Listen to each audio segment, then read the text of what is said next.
History on Stamps, The Emerson Drug Company by Dennis M. Morrison. I love history, and that is the main reason over the years that I've collected stamps and also gone out and dug for relics and Indian artifacts. But stamps is the main thrust here. Each one represents a small history lesson as you research the story behind it. Now I find revenue stamps of particular interest. Many used on products actually feature engravings of the product or the founder of the company.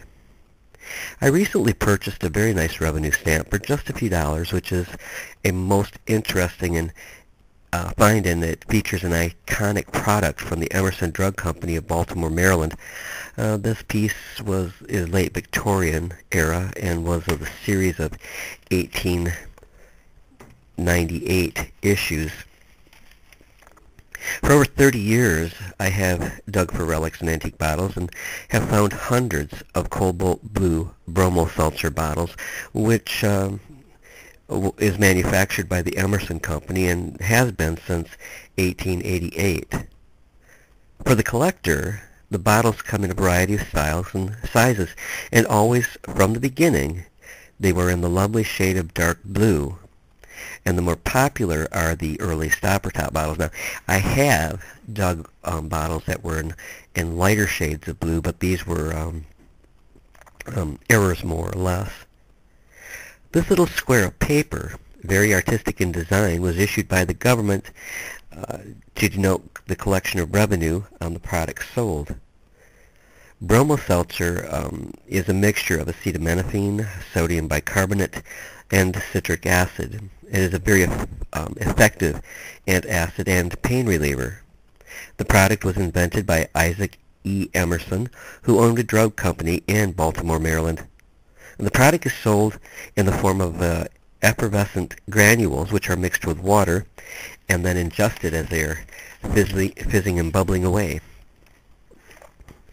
To celebrate the product, there is a clock tower in Baltimore known as the Bromo Seltzer Tower, which has the name written across the face and whose top lights up in the familiar dark blue color, which is, as stated, one of the recognizable trademarks of the product.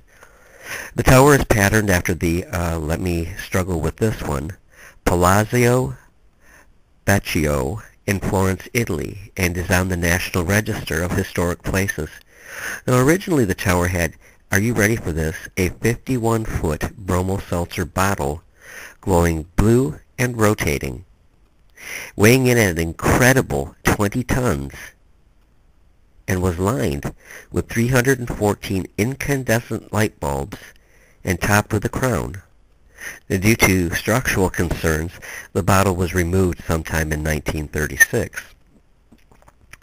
The product name was derived from one of the original components, sodium bromide. Bromides are classified now as tranquilizers and were withdrawn from the American market in 1975 because of their toxic nature and because the government feels that they can tell you and I what's best to ingest and not to ingest. The sedative effect likely accounted for Bromo Seltzer's popularity as a hangover medication. An early formula also used acetylene as the analgesic, which is also known to be poisonous to study subjects. The Emerson Drug Company did extensive advertising in print, radio, and in television. In fact, the product gave the golden age of radio one of its most well-known ads featuring the Bromo Seltzer talking train, which sponsored the Ellery Queen program. It would go on in kind of a drone, Bromo Seltzer, Bromo Seltzer, Bromo Seltzer, Bromo Seltzer, and building up steam. I personally recall in the late 1960s that anyone who was homosexual or slightly different were always told to take a homo bromo. It denoted that you were gay, and while an offensive term, seemed less offensive than being called a faggot, which was another popular term for gays at that time. And I only bring it up because iconic products intertwine themselves in our social structure, from advertising to consumption to being taken in slang ways, such as what I just said. Now, much more could be said, but this is not meant to be an all-inclusive history of the product or the Emerson Drug Company.